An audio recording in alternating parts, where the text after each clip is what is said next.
Vamos a permanecer de pies. ¿Cuántos han traído su Biblia? Yo solo veo manos, no veo Biblias. Abran sus Biblias en Proverbios capítulo 10. Esta será la lectura bíblica para esta mañana. Y vamos a hacerlo como siempre en orden antifonal, es decir, yo leo el primer versículo y ustedes me responden al unísono. Proverbios capítulo 10.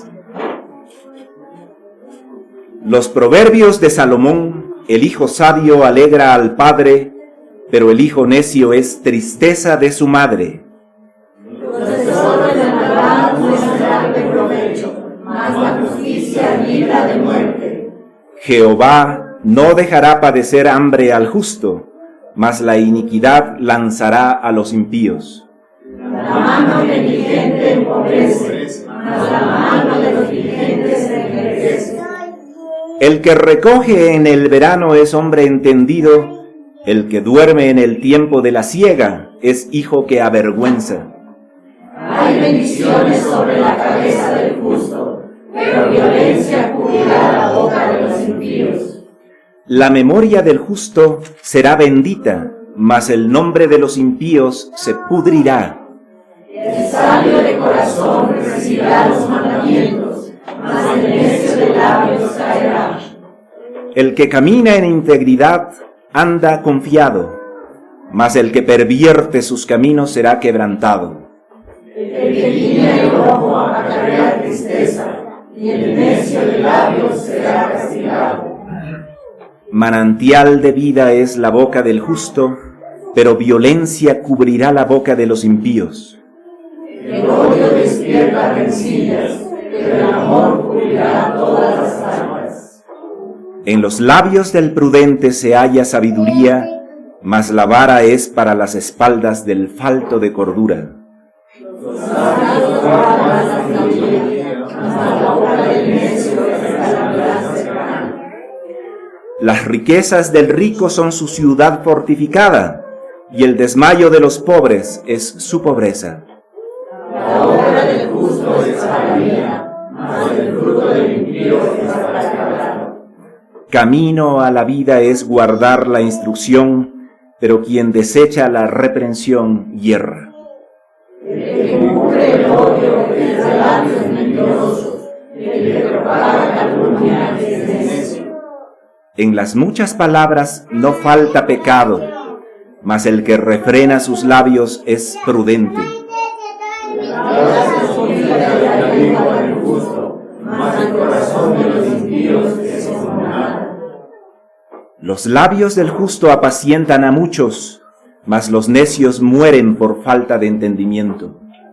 La bendición de Jehová es la que no hay nadie que se salve. El hacer maldad es como una diversión al insensato, mas la sabiduría recrea al hombre de entendimiento. Lo que el impío tiene, eso vendrá, pero los justos desearán lo que desean. Como pasa el torbellino, así el malo no permanece, mas el justo permanece para siempre. Como el verano de los dientes, como los ojos, así es el de los ojos para el hombre. El temor de Jehová aumentará los días, mas los años de los impíos serán acortados. La esperanza de los justos es alegría, mas la esperanza de los impíos perecerá. El camino de Jehová es fortaleza al perfecto, pero es destrucción a los que hacen maldad.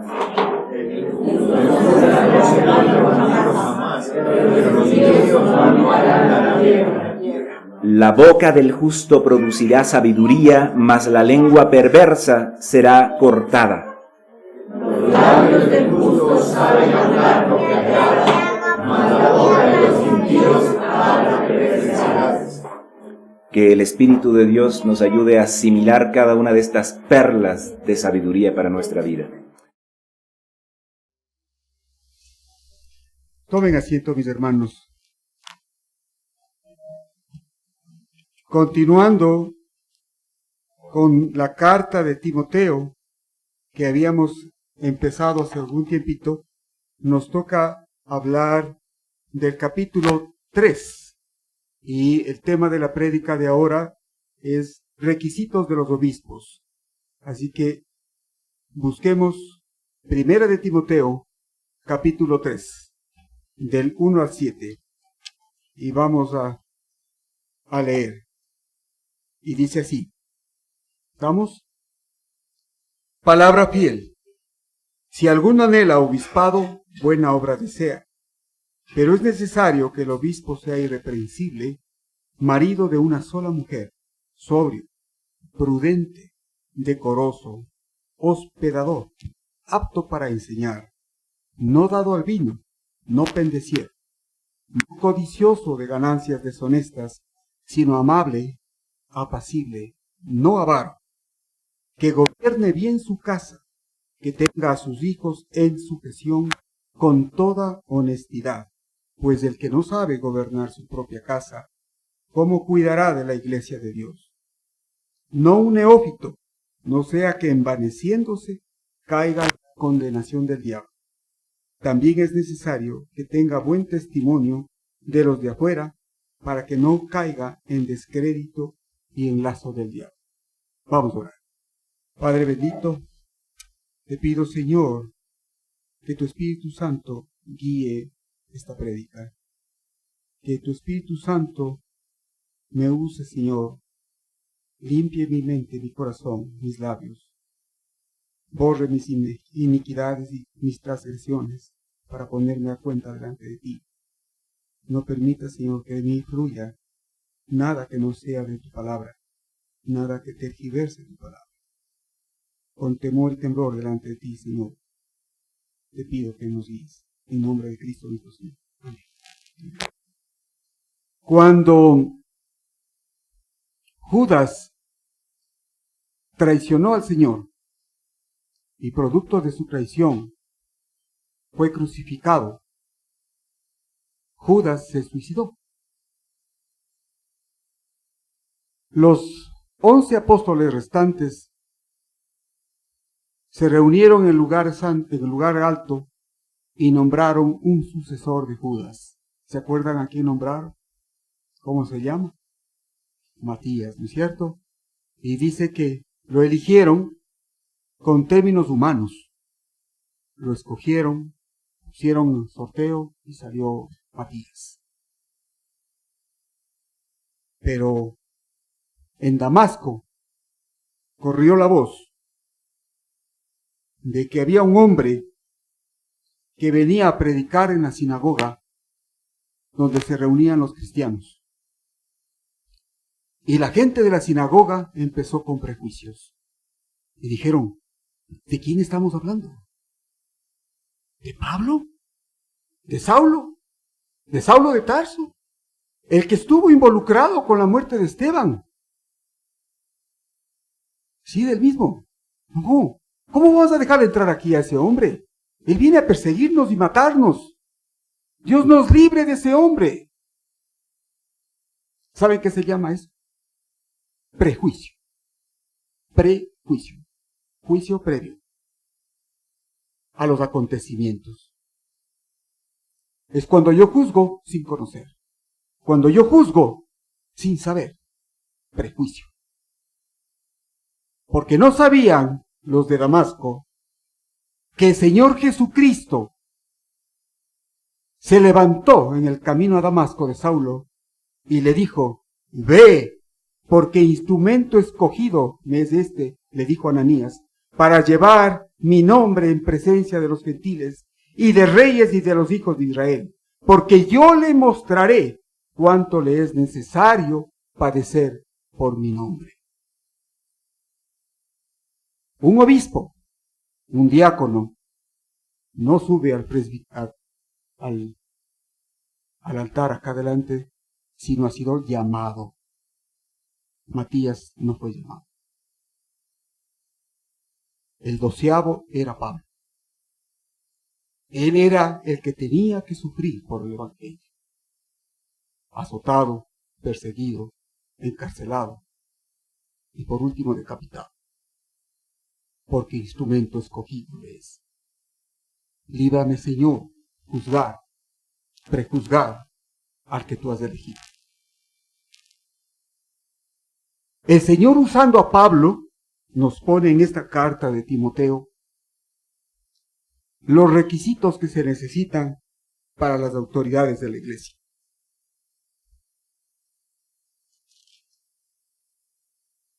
Incluso en las Biblias ponen requisitos de los obispos. Tenemos que tomar en cuenta que el obispo que se encuentra como responsable de una iglesia no ha sido elegido por nosotros. Ha sido llamado por Jesucristo. ¿Quién soy yo para oponerme a ese llamado? ¿Cómo me atrevo a discutir con Jesús? La persona que se atreve está en contra de Jesús. Y como dijo el rabino, no sea cosa que nos encontremos luchando contra Dios. Y empieza diciendo en la epístola, palabra fiel. Pablo escribe a Timoteo y le dice, palabra fiel. ¿Qué significa palabra fiel? Esto dice que esto que está escrito aquí puede soportar el tiempo, puede soportar cualquier cosa, juicios, prejuicios, lo que sea, pero esto va a prevalecer. La palabra de Dios escrita en la Biblia no pasará. Cielo y tierra pasarán, mas su palabra no pasará. Palabra fiel. Esto es lo que estamos leyendo ahora delante de Jesús, delante de Dios. Y dice Pablo a Timoteo, si alguno anhela obispado, buena obra desea. ¿Qué es anhelar obispado? El poder presidir una iglesia. La iglesia del Señor. ¿Qué tengo que hacer? Entrar a un seminario, salir de título de licenciatura en teología, doctorado en esto. No. Se necesita ser llamado por Jesucristo. Nadie que suba al púlpito que no es llamado, prevalece. Porque si el Señor pone reyes y autoridades civiles, no se diga eclesiales, no se diga un pastor de una iglesia. Una persona que tiene que ser dignificada. ¿Qué dice la palabra? Doble honor al obispo o al pastor. Doble honor, no solo en lo económico, sino en respeto y sujeción. Porque una persona que ha sido puesta de pastor necesita ser respetado y que todos nosotros nos sometamos a la autoridad pastoral. Hay veces que no somos perfectos. No estamos como seres humanos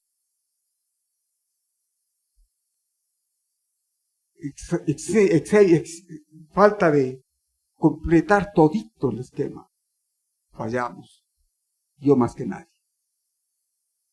Somos imperfectos. Cuando empecé a subir acá al púlpito, no por cosa mía, jamás me imaginé que podía compartir la palabra de Dios. Y yo le decía a mi mujer, tengo terror escénico. ¿Cómo voy a hablar al público? No lo he hecho nunca, no soy orador. Todo menos ser predicador. Pero el Señor me ha puesto acá. Y me ha puesto acá, no sé por qué razón. No lo planeé, no lo planifiqué. Un día el pastor Roberto, a quien todos quisimos y extrañamos, nombró 2 ancianos y luego me llamó a mí. Como dice Pablo, como abortivo, y me dijo, tú eres el tercero. Y lo primero que yo hice es sujetarme a la autoridad pastoral. A veces no estaba de acuerdo con Roberto algunos. Se lo decía, pero me sujetaba. Y se lo decía a él. No estoy de acuerdo en esto. A veces me hacía caso, otras veces yo me sometía siempre a la autoridad pastoral. Y aquí Pablo nos pone los requisitos que debe tener un pastor. Y esta prédica yo la oí a Roberto hace algunos años. Lo dio él, con su don, era de ser tan hermosa y con esa amabilidad que yo no la poseo. Me van a perdonar, pero yo soy medio fuerte. Y bueno, así es posible que el Señor me vaya moldeando y me vaya haciendo como barro y me vaya cambiando esta parte dura de lo mío. Pero bueno, en fin. Entonces, quien anhela obispado, es buena cosa. Llegar a dirigir y llegar a presidir una iglesia es una gran aspiración de una persona. Pero eso no se consigue en los seminarios. Tiene que haber un llamado. Hay muchos pastores, hay mucha gente que está dirigiendo iglesias, pero muy pocos son llamados por Jesucristo para que cumplan esta responsabilidad. Y por eso vemos tanto fracaso, tanta cosa que ocurre. En el Nuevo Testamento hay 2 palabras que dirigen a los dirigentes principales de la iglesia. Y aquí habla en Timoteo, requisitos de los obispos, y luego en el mismo capítulo 3, requisitos de los diáconos, que son más o menos parecidos. Y dice la palabra de Dios que el anciano es una de las palabras que se utiliza y el obispo es otra. Y entonces aquí, bueno, ¿qué mismo es? Dice, ¿es anciano o es obispo? Y ya poniéndose a estudiar, vemos que en el original, el anciano era llamado presbítero. De ahí viene la palabra presbiterano, presbiterio. Y no solamente en la comunidad judía había ancianos. El presbiterio que estaba conformado por las personas de más edad, de más conocimiento, de más sabiduría, conformaban lo que se llamaba, recuerdan ustedes, el Sanedrín, que incluso en la época del Señor Jesús estuvo tan desviado que le juzgaron y le llevaron a la muerte. Ese Sanedrín era un grupo de ancianos. Y esto parte de la experiencia que tuvo Moisés en el desierto cuando él no alcanzaba a dirigir ni a gobernar a un pueblo tan numeroso, y esto vemos en Números 11:16, cuando dice la palabra: entonces Jehová dijo a Moisés: reúneme 70 varones de los ancianos de Israel, que tú sabes que son ancianos del pueblo y sus principales, y tráelos a la puerta del tabernáculo de reunión, y esperen allí contigo. Entonces se estableció esta costumbre de formar ancianos. Y cuando se dirige Pablo a Timoteo y a Tito, les dice: vayan a las iglesias y formen un grupo de ancianos. Entonces, vemos que en todas las sinagogas existía entre los judíos un grupo de ancianos que dirigían la iglesia y que estaban a cargo de controlar, de vigilar, y también tenían una función principal que era la de juzgar. Ellos eran como los jueces. En los judíos no había tribunal de justicia. Las cosas que se tenían dificultades se llevaban ante el grupo de ancianos, y ellos son los que dirimían lo que estaba bien y lo que estaba mal y establecían justicia. Así tenían estos. Pero también había la palabra episcopos, que también se traduce como anciano, pero realmente en la traducción literal del griego es epi, que significa sobre, y scopos, que significa mirar. Entonces era alguien que miraba por encima, y que es traducido como sobreveedor o supervisor. Lo interesante de esto es que tanto los requisitos del anciano, como del obispo, del presbiterio, como del episcopos, son exactamente las mismas. Por esta razón, los teólogos a lo largo de la Biblia han llegado a la conclusión de que anciano y obispo es lo mismo. Nosotros al momento podemos llamar al pastor, ministro, presbiteriano o el anciano. En definitiva, las funciones son las mismas.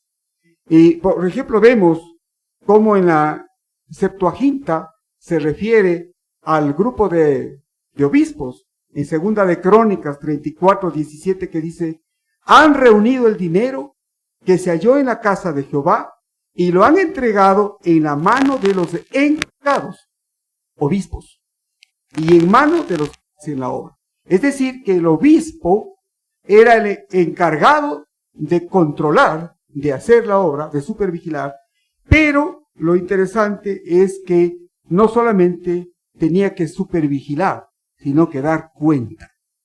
Entonces, el obispo, el pastor, que está la persona controlando la iglesia, es una persona que controla, pero que tiene que dar cuentas. Y tiene que dar cuentas a la congregación y fundamentalmente a Dios. La actividad del pastor será tomada en cuenta y el Señor le juzgará por lo que haga o deje de hacer. Entonces, la función de un pastor es sumamente delicada, y Pablo lo pone acá, unos requisitos que a veces uno dice: qué difícil poder llegar a ese modelo de hombre que Pablo nos pone aquí.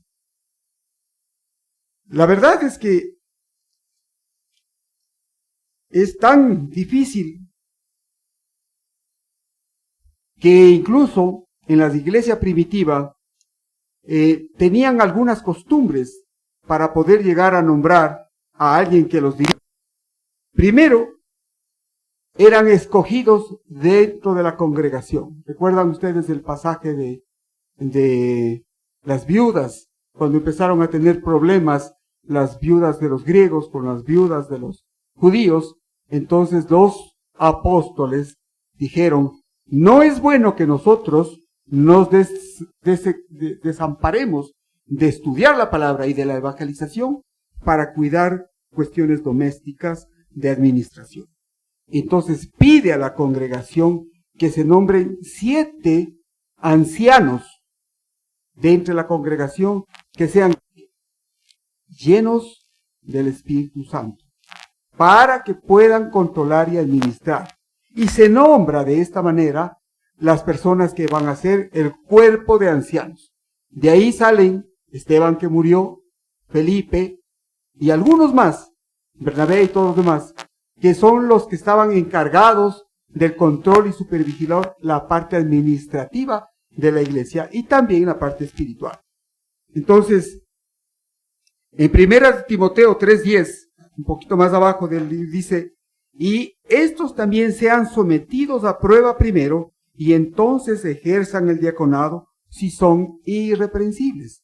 Es decir, que cuando se nombra a un pastor, la costumbre que tenían, o al obispo que tenía la costumbre, era un tiempo de prueba, para que durante ese tiempo de prueba sea calificado la persona, el diácono o el obispo, para ver si es que era irreprensible, tenía una conducta adecuada y que reunía los requisitos. Entonces, una vez que eso pasaba, era nombrado en forma definitiva el pastor y quedaba a cargo de la iglesia, y toda la iglesia se sometía pues a la autoridad pastoral. Ahora, la diferencia entre los requisitos del pastor y del diácono era sobre todo porque el pastor tenía que vivir de la obra del ministerio. Era una persona asalariada, el diácono no. En 1 Timoteo 5:18 dice la escritura, no pondrás bozal al buey que trilla, y digno es el obrero de tu salario. Es decir, que el pastor o el obispo tiene que ser una persona que recibe remuneración.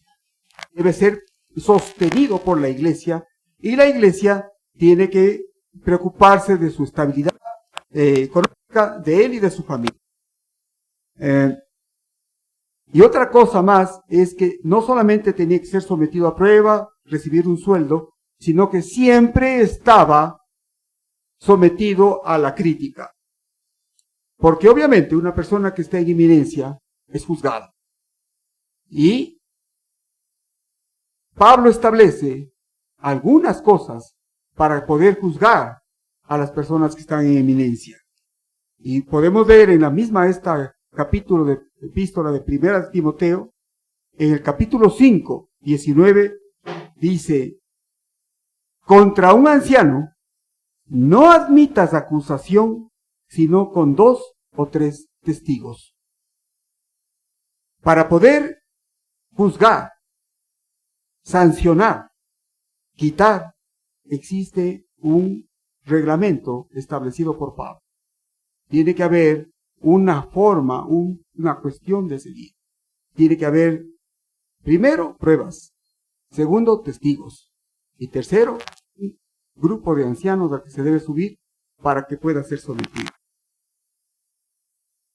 Y si es que no se encontrara esto, pues ahí queda la cosa. Y si encuentra pues alguna dificultad, el anciano es llamado, el obispo es llamado a la atención, al cuerpo de ancianos, y ahí tiene que pasar lo que pasa. Hay muchas veces que ha ocurrido y de pronto cae en adulterio, en mal manejo financiero, y es la iglesia la que tiene que juzgar, porque tampoco podemos someternos a la autoridad de una persona no calificada.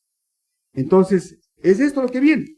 Pero, en 1 Timoteo, en el mismo capítulo 5, en el versículo 17, dice, si el anciano, o pastor, o obispo, que gobiernan bien, sean tenidos dignos de doble honor, y mayormente los que trabajan en ¿qué?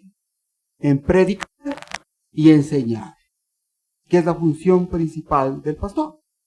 La función principal, aparte de las que vamos a ver a continuación, es predicar y enseñar la palabra de Dios. Entonces, cuando esto ocurre, el pastor, o el obispo, o el ministro, es una persona que es digna de doble honor. ¿Qué significa? Honrado, respetado y obedecido. Es lo que dice la palabra de Dios. Pero es necesario, dice aquí en el mismo versículo 2, es necesario que el obispo sea, ¿qué? Irreprensible. La palabra que aquí irreprensible quiere decir que no pueda ser, puede ser acusado, pero que se le encuentre inocente. Es decir, que cualquier acusación que se le haga no tenga fundamento, porque el pastor es irreprensible. Eso significa que no tiene nada que se le pueda acusar. La palabra significa no profano. No tenga pecado, que no se le pueda acusar. Por eso digo que los requisitos que pide aquí la palabra del Señor es tan alta que muy poca gente puede tener. Y otra palabra que viene a continuación es marido de una sola mujer. Esta palabrita ha ocasionado bastante revuelo. ¿Qué quiere decir marido de una sola mujer? Mucha gente entiende marido de una sola mujer. Entonces el requisito para ser obispo es que sea casado. Pero Pablo no era casado. ¿Y cómo puede poner él que no era casado? Alguien que es requisito ser casado. Si ustedes recuerdan, Pablo pertenecía, o antes de ser cristiano, ¿a qué grupo? Fariseo, perfecto, ¿no? Y saben ustedes que nadie podía ser fariseo si no tenía el requisito de ser casado. Tenía que ser casado. Entonces Pablo, como fariseo, estuvo casado alguna vez. ¿Qué le pasó a Pablo? No lo sabemos, la Biblia no lo dice. Posiblemente enviudó y nunca más se volvió a casar, o cuando se convirtió al Señor, cambió de ser miembro del Sanedrín, se pasó del judaísmo al cristianismo, a lo mejor la mujer le dejó y él no se volvió a casar. Lo cierto es que Pablo sí fue casado alguna vez, según este razonamiento, y no se volvió a casar. Pero él pone aquí que para que sea como requisito para ser pastor, debe ser esposo, marido de una sola mujer. Puede ser tomado en cuenta como que se necesita que sea casado. O que no tenga otro matrimonio. ¿Qué era lo que ocurría en esa época? En esa época, más o menos como en la actual, porque casi no hay diferencia. Hoy en día el porcentaje de divorciados cada vez es más alto. Creo que hay más divorciados que casados al momento actual.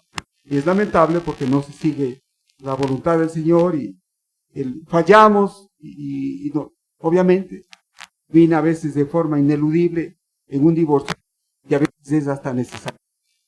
Pero en esa época el matrimonio era muy fácil de eludir y en esa época tenían incluso hasta 2, 3, 4 mujeres, los judíos. Estoy hablando de los judíos. Entonces, por eso dice que sea marido de una sola mujer, porque había gente que tenía más de una mujer. Y otra cosa es que también había mucha facilidad para el divorcio, ¿no? Y sobre todo, violando los derechos de la mujer. Porque estaba una carta de divorcio en donde se le decía a la mujer, quedas divorciada, tenga. O sea, el marido lo único que tenía que hacer es escribir. Ya no me gustas porque cocinaste mal de mañana, así que traiga carta de divorcio. Hasta luego. Maletitas, puerta de calle, afuera. Y la pobre mujer, con la carta de divorcio, que tenía 2 caminos. O la prostitución o la mendicidad. No tenía más chance. Porque encima más estaban vetadas de estudiar, de poder aprender algo. Entonces, esta cuestión fue tan grave que empezaron a dejar de casarse. Ya la gente no quería casarse por esta facilidad, esta lascividad para chao, te fuiste. Entonces la mujer dice que ya no querían casarse y muchas veces el matrimonio era ya como hoy en día. O sea, ahora el matrimonio cada vez es más difícil que la gente, los jóvenes se casen. Y dice que se puso un poco de freno cuando un tal Simón ben Yetaj creó de los judíos la dote que tenía que dar la mujer cuando se casaba, que no era poca cosa, era más o menos importante. Y dice que esa dote era algo que el marido le recibía y podía hacer uso de esa dote siempre y cuando permaneciera casado. Si es que daba carta de divorcio, tenía que devolver hasta el último centavo de la dote, aunque le cueste vender hasta sus zapatos. Entonces, claro, el judío se decía, bueno, si me divorcio, me toca devolver la dote, ¿qué hago? Entonces mejor me quedo casado. Entonces, dice que frenó un poco, pero de todas maneras se da. Ahora, si vamos a leer nuevamente la palabra de Dios, dice, marido de una sola mujer. ¿Habla algo acerca del divorcio de los cristianos? No. Y si ustedes van a Tito, dicen lo mismo. Y si van a otra parte, dicen lo mismo. Es decir, que yo puedo ser un siervo muy querido, muy santo, pero si tengo la fragilidad de llegarme a divorciarme de mi esposa, ya no cumplo el requisito para ser obispo. Lamentablemente, esto lo dice la palabra, no lo digo yo. Marido de una sola mujer. Quien era marido de dos mujeres, aunque sea después del divorcio, se vuelve a casar, perdía el derecho de ser pastor de una iglesia. Bueno, en definitiva esto sí queda a criterio de cada uno como lo recibe. Hay mucha gente que discute esto y dice, no, la mujer, en fin, tanta cosa. Pero aquí dice marido de una sola mujer y continúa los requisitos para ser obispo, que dice sobrio. Sobrio quiere decir sin vino. Tomen en cuenta que en esa época no había agua potable. ¿Y qué tenían que tomar? Vino. Exactamente. Porque era más sano tomar vino que agua. Peor si estaban en una ciudad. Porque el agua de un río que fluye es buena. Es agua natural, llena de minerales, es agua viva. Entonces uno puede meter una pocita y tomar el agua. Pero en la ciudad tenía que tomar agua emposada, contaminada. ¿Saben con qué? Con Escherichia coli, salmonella y todas esas cosas. Entonces, más sano era tomar vino que agua. Recuerden lo que Pablo le dijo, mejor toma vino por causa de tu estómago. ¿No es cierto? Entonces, aquí dice sobrio, no sin vino. Entonces, es otro requisito que no era tan fácil en esa época. Y también quiere decir que es una persona tranquila, serena, que piensa sobriamente, es decir, ecuánimemente, dejando llevarse por sus 5 sentidos con uso de su razonamiento. ¿Qué más dice la palabra de Dios? Prudente. ¿Qué significa la palabra prudente? Que es una persona que tiene control de su mente y de su cuerpo y que no debe ser cauta, que debe ser calmada, tranquila y que no debe ser crédula. Es muy fácil que un pastor o un ministro sea sorprendido por alguien que se hace pasar por cristiano y puede caer en un perjuicio económico o alguna cosa, un asalto, una estafa. Entonces, por esa razón aquí dice, tenemos que ser astutos como serpientes para no dejarnos engañar por el maligno. Hay otra palabra que dice aquí, decoroso.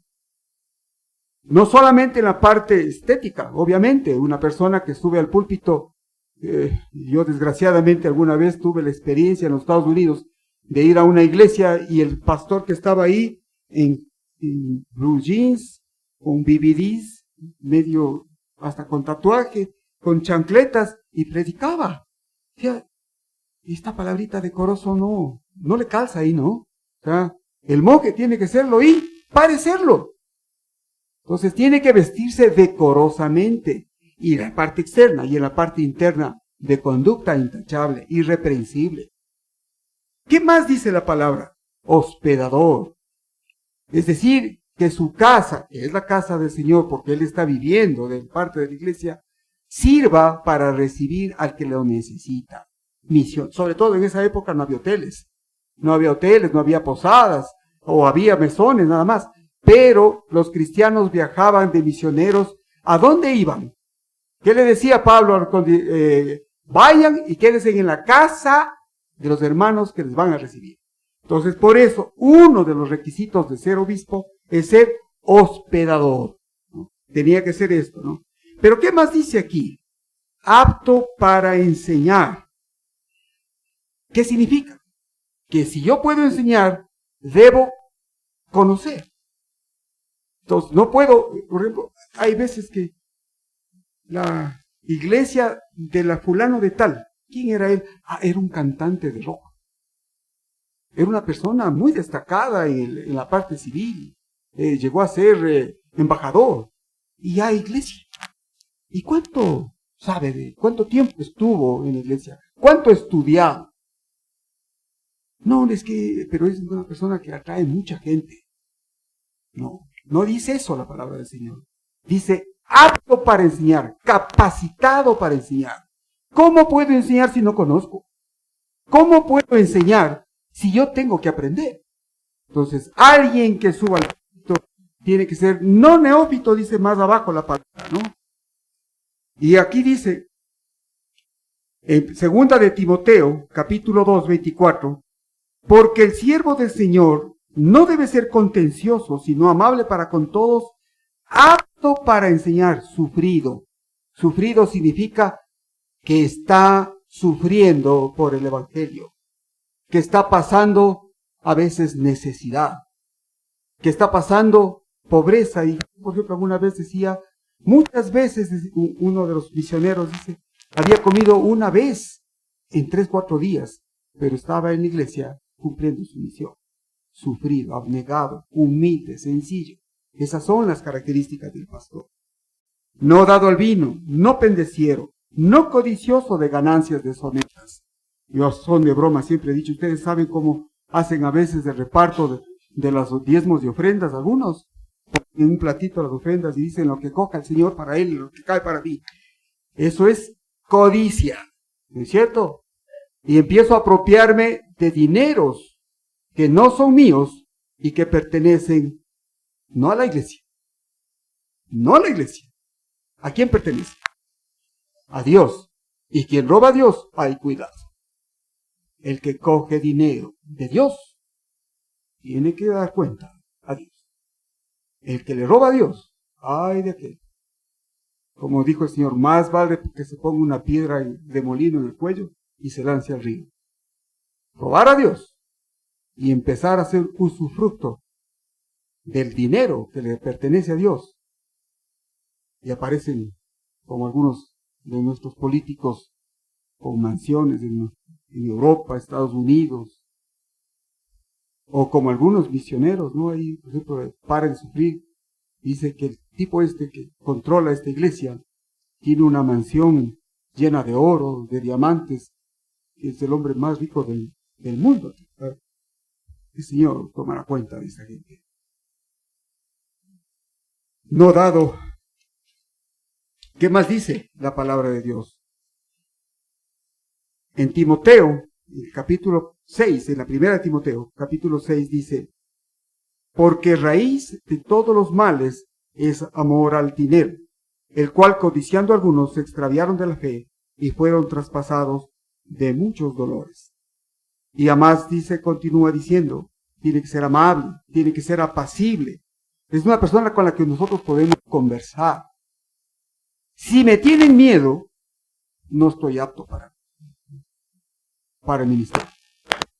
Si no me pueden decir las cosas que están pasando porque es que qué miedo, qué irá a decir, no estoy calificado. Me perdonan, yo no sirvo para anciano. Si es que la gente se puede acercar a mí y buscan a terceros para decirle, diciéndole a Pablo porque este man es terrible, no estoy capacitado. No estoy capacitado. Y si me ven así, no estoy capacitado. Tiene que haber cordialidad, tiene que haber amabilidad, tiene que haber coinonía, amor fraternal entre nosotros. Para poder decir, ñañito, no estás bien. Esto está mal. ¿Qué te parece si hacemos esto? Y el pastor tiene que ser tan linda gente que le diga, bueno, oigamos, a ver, ¿cuál es tu argumento? Vamos a la Biblia. ¿Dónde dice? No, mira lo que dice acá. Y en amor fraterno, llegar a una conclusión bíblica. No avaro. ¿Qué significa no avaro? no solamente guardar dinero, sino hacer idolatría del dinero. Cuando mi fin primero no es alabar y dar gloria y alabanza al Señor, sino empezar a reunir dinero. He puesto al dinero antes que a Dios. Y en ese caso, caigo en pecado de idolatría. El avaro es un idólatra, porque ama al dinero más que a Dios. La persona que ama a Dios no necesita tener riquezas. ¿Qué decía Pablo? Puedo tener mucho, puedo no tener nada, puedo vivir en cama o puedo dormir en la tierra, con tal de que el Señor esté conmigo. La persona que no sirve para vivir, que no vive para servir, no sirve, no, ¿cómo es el refrán? ¿Me estoy olvidando? El que vive para servir, no, ya me confundí. Pero bueno, la idea es que si es que yo vivo sin servir, no sirvo para vivir. Esa es la final, la cuenta, ¿no? Pero es el refrán. Esa es la idea. Entonces, no tengo que tener estas cosas. Tengo que ser abnegado, sufrido, humilde y saber que como dirigente de una iglesia, no importa si no tengo que comer. Yo tengo que enseñar, tengo que predicar y cumplir lo que Pablo dice. Para mí el vivir es Cristo y el morir es ganancia. Y mientras yo viva, serviré a mi Señor. Amén. ¿Quién dice? Si yo no sirvo para servir a Cristo, no sirvo para vivir. Que gobierne bien su casa, que tenga a sus hijos en su gestión con toda honestidad. Esto es una parte dificilísima, muy difícil, gobernar a sus hijos. Poder controlar a los hijos. Y la parte que viene acá nos dice, pues el que no sabe gobernar su propia casa, ¿cómo cuidará de la iglesia de Dios? Hay una transición, dice, el que no puede gobernar su propia casa. Quiere decir que tiene que ser sacerdote de su casa. La responsabilidad de esa persona que se pone acá como obispo, como pastor, es que es sacerdote de su hogar, en donde su mujer está sujeta a él, sus hijos en obediencia a él, hasta cuando se independizan. Obviamente, una vez que ya llegan a la adultez y los hijos se van, ya no están en mi techo, ya no controlo, y ya no es responsabilidad mía, pero hasta tanto es mi responsabilidad. Entonces, dice aquí, el que gobierne bien su casa, que tenga a sus hijos en su gestión con toda honestidad, pues el que no sabe gobernar su propia casa, ¿cómo cuidará de la casa de Dios? Y por último, dice, no neófito, no sea que envaneciéndose caiga en la condenación del diablo. Y viene a mí a la memoria el problema de ocupar un puesto de poder es que uno se hace adicto al poder. Y hemos visto en todos nuestros gobernantes, a veces llegan con un perfil de Mesías, y conforme pasa el tiempo, se van convirtiendo y transformándose hasta convertirse en dictadores. Lo hemos visto a lo largo de la historia, con tantas personas que han pasado con esto, porque caen en la condenación del diablo. Y viene a mí este pasaje de Ezequías que quiero leerles, capítulo 28. Cuando Ezequías dice, vino a mí palabra de Jehová diciendo, hijo de hombre, levanta endechas sobre el rey de Tiro y dile, así ha dicho Jehová el Señor, tú eras el sello de la perfección. ¿De quién estamos hablando? Satanás. Pero cuando fue creado, dice Ezequías, eras el sello de la perfección, lleno de sabiduría y acabado de hermosura. ¿Saben que dice que Satanás no es la persona que tiene rabo y trinche? Tiene un par de tacos hermosos, sobre todo para el varón, porque por ahí se van, ¿no? acabado de hermosura. Y lo mismo para las mujeres, ¿no? Un Adonis, una persona con mucho valor moral. ¿Saben cómo va a ser el anticristo? Va a ser tan codiciable que los judíos van a creer que es el Mesías. Van a creer que es el Mesías y lo van a poner como el Mesías, hasta cuando se dan contra la piedra en los dientes. Y miren lo que dice acá: en Edén, en el huerto de Dios estuviste. De toda piedra preciosa era tu vestidura, de cornerina, topacio, jaspe, crisólito, berilo, ónice, zafiro, carbunco, esmeralda y oro. Ese era el vestido de Satanás. Más elegante que él, nadie. Lleno de riqueza y de sabiduría. Y vean lo que dice acá: los primores de tus tamboriles y flautas estuvieron preparados para ti en el día de tu creación. Satanás, posiblemente en el Edén, era el dirigente de la alabanza de Dios. ¿Sí? Vean lo que dice acá: los primores de tus tamboriles y flautas estuvieron preparados para ti en el día de tu creación. La música, cuando no es para alabar a Dios, la música secular está dirigida por Satanás. La música es el instrumento de Satanás para apartar a los jóvenes del camino de salvación. La música afecta a los sentidos. Cuando empieza la cumbia, ¿qué hago yo? Porque estoy cogiendo el ritmo de la música secular. Este era Satanás.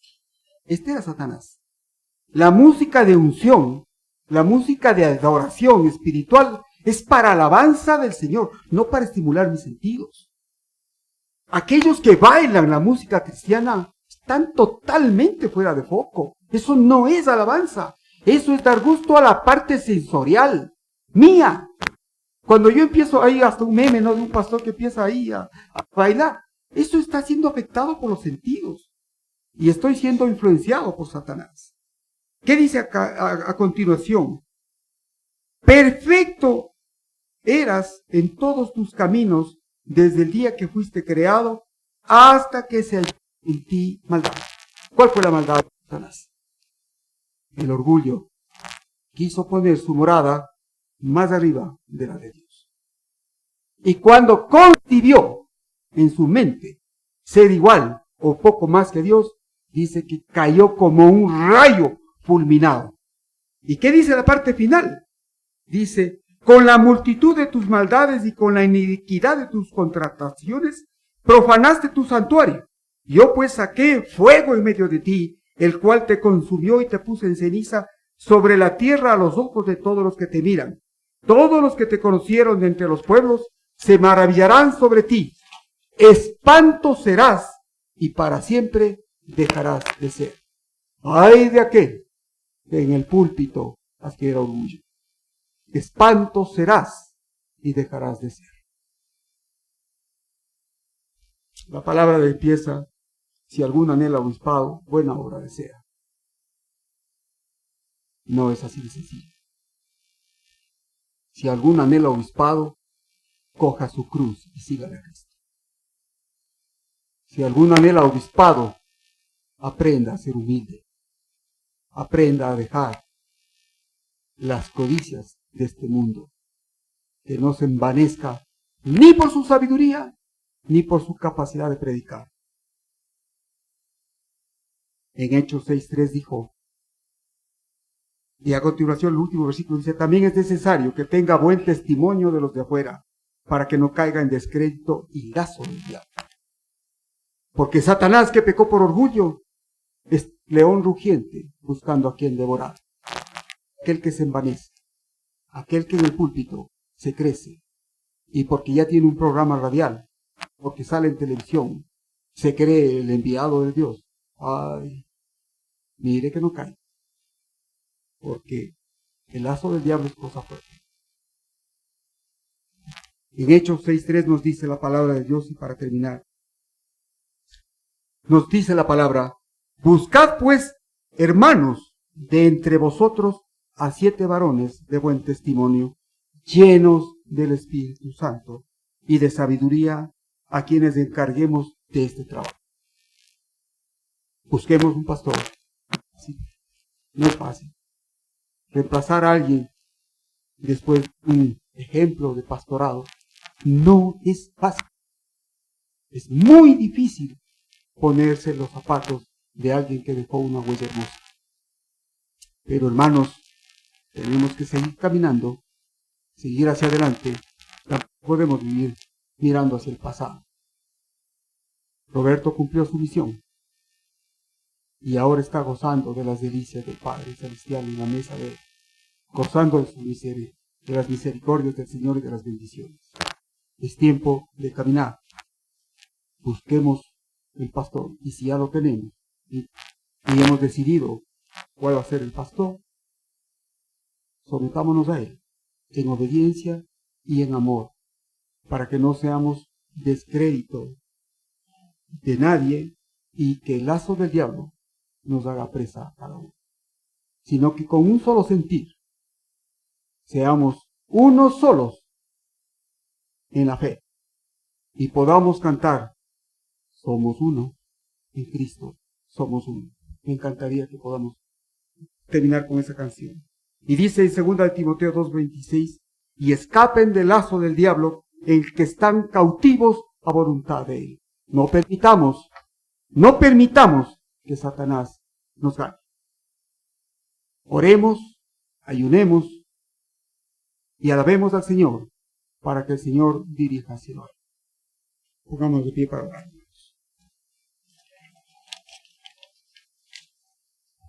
Padre Celestial, con temor y temblor delante de ti, Señor, me pongo esta mañana para pedirte humildemente que guíes los destinos de Siloé, que tu voluntad prime sobre todo, no la nuestra, y que hagamos conforme a tu palabra, que nos sometamos, Señor, a tus mandamientos, y sobre todo, estamos a punto de empezar la reforma, la sola escritura, que sea nuestra norma de conducta.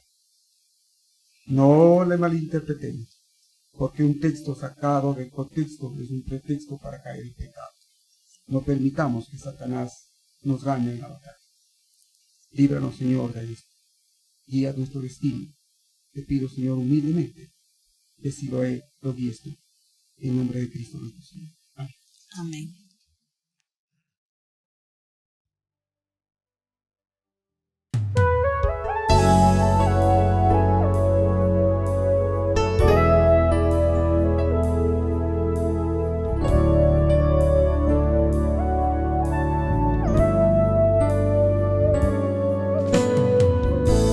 Enséñame tu camino, Señor, y andaré en tu luz. Dame un corazón entregado a ti para honrarte, oh Dios. Purifícame, límpiame, Señor, y líbrame de lo que impida el fluir. Purifícame, límpiame, Señor,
Gracias por participar en esta celebración desde tu hogar. Damos gracias a Dios por la oportunidad de escuchar su palabra. Recordemos siempre que como una sola iglesia nos mantenemos unidos en oración con cristianos alrededor del mundo. Nuestra actitud frente al mundo siempre será de constante alabanza y adoración a Jesucristo, con oraciones de súplica y agradecimiento. Bendiciones.